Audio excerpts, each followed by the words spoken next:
dear guests and friends, filmmakers and film enthusiasts. We're delighted to welcome you to the ENACTING Digital Film Festival. Learning how to produce a social documentary empowers us to express our opinion and concerns on specific issues that our community faces, with the hope of raising the audience's awareness, get inspired and bring change to our lives and our community. We have created a quite exciting 2-day program which includes presentations, discussions, virtual guides on creating social documentaries, and of course the screenings of awarded and selected social documentaries, including discussions with experts and social researchers on the winning films. My name is Mito Elena Perzenidi. Together with my colleague Doreen Sigmund, we're going to moderate the ENACTING Film Festival during these 2 days. Thank you very much, Mito. With the following ENACTING virtual guides, we will introduce you to the basics of filmmaking, from pre-production to production and post-production. So in some cases, when we are talking about communities that they are unprivileged and we want to make documentaries in order to help them, if we don't collaborate with these communities, we reproduce the stereotypes of the dominant narrative. When the filmmakers take into consideration aforehead that this film, this documentary, will be inclusive, which means there will be another description for it, and there will be subtitles for it, and there will be a sign language interpretation for it.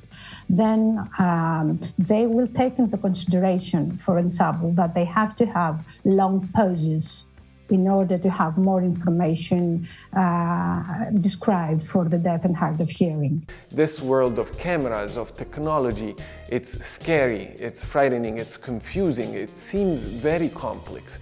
But the real complexity, it's in how those stories interact in the environment in which we operate. Most documentary films that you can see on platforms or on television, on channels such as the BBC or Arte, are shot with professional equipment and professional crew.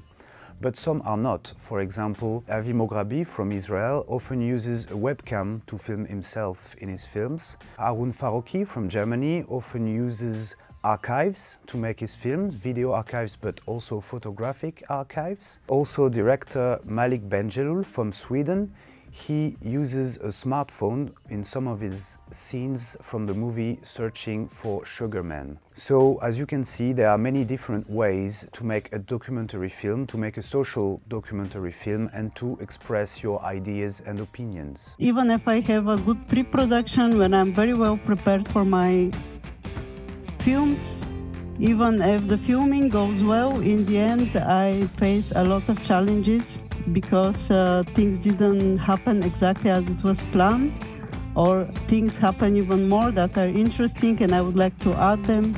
So practically editing is a little bit like a Lego. You have a box with a lot of pieces, big size, small size, different colors, and then you need to figure out a way how to put them together.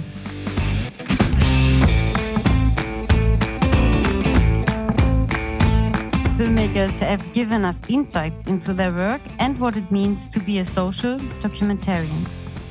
In short interviews, we collected different perspectives from professionals from Germany, Greece, Italy and France. Ich habe angefangen mit richtig viel Technik, meine Filmkarriere mit Licht und mit vielen Kameras und ganz viel Material. Und jetzt habe ich über die Jahre immer weiter vereinfacht. Da ist mir aufgefallen, es geht nie um die Technik. Es ist egal, ob das 4K oder HD oder irgendwas ist, sondern es geht wirklich darum, was für eine Geschichte erzählt man und kann man die Menschen begeistern. Also wer anfangen will, kann sich heutzutage auch einfach ein Handy nehmen und seine Geschichte erzählen. Und wenn es von Herzen kommt, dann findet man auch sein Publikum. Moi j'étais partie la première fois avec pareil ma caméra, j'ai tourné des heures et des heures et des heures sans avoir trop d'idées de ce que je cherchais. Et on peut aussi se retrouver perdu dans une quantité d'images qui peut nous submerger. Donc un petit conseil peut-être, ce serait, même si c'est sur une page, de s'écrire au moins un petit paragraphe, de quelques idées, de quelques intentions. Beyond the obvious and all the things that anyone can see, observe and document on a subject, I think that the documentarist should first and foremost trust his first impression and his intuition on a subject. It is very important, of course, to know your subject well, to have done your research, but after doing this, I think it's very useful to go back into your first emotions, your first impressions, and remember what stimulated your willing of doing the documentary. So I think it's important always when we approach a documentary to look at the complex environment in which we interface and try to collect as many points of view as possible, since we are dealing with life of people with different points of view, with different interests. And so the real challenge is try to be able to collect all of them and give respect to them without sort of giving privilege to one or another. The first thing I think is choosing a topic. I think you should find a personal connection to that topic. Why should you tell that story? What new, fresh perspective can you bring to that? And after that, you should challenge the viewer, because the tricky thing about the social documentary is that most people that will come and see the film most probably already have a position on the matter they're going to watch. So your best chance is to challenge that predisposed belief they have. I say that the good documentary creates more questions than answers. It is a great honor to receive so many interesting and impactful social documentaries by experienced professional, amateur and first-time filmmakers.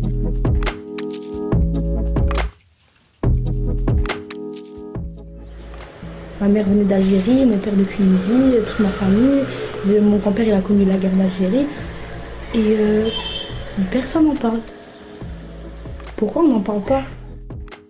Und teilweise haben wir auch kein Interesse an einer queeren Normalität, sondern dass wir uns weiter dafür einsetzen müssen, dass wir nicht nur eine Sichtbarkeit haben, sondern ein sicheres und ein gutes Leben für alle.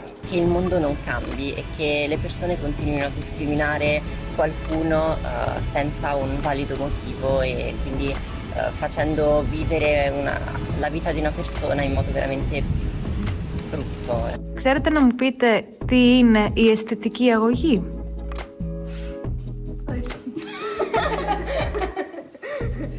Η αισθητική αγωγή είναι σημαντική, πρώτα απ' όλα γιατί δημιουργεί ένα πρόσφορο έδαφος ώστε να γίνει πιο εξωστρεφές το παιδί μέσω της δυνατότητας της έκφρασης. Μπορεί να εκφράζεται ελεύθερα, αναπτύσσει τη φαντασία του, επίσης φέρει τον σε επαφή με τον εαυτό του, αυτογνωσία.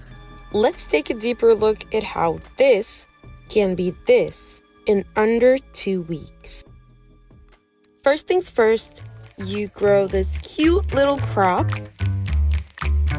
in mass numbers, which takes up to 3,000 liters of water per t-shirt.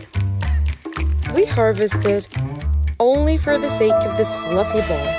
This fluffy ball then undergoes a machine-intensive process, which gives us then a thread and then a fabric. We dye the fabrics with colors that are catalysts for sales success, but also toxicity, mutagenicity, and carcinogenicity for marine life. Yay! Oh, and this is hibiscus, by the way, for educational purposes. Then we give it to a third world country we severely underpay. Ta-da! It's a polluting mess, at best. We have received so many different social documentaries from all over the world, and we thank you for this.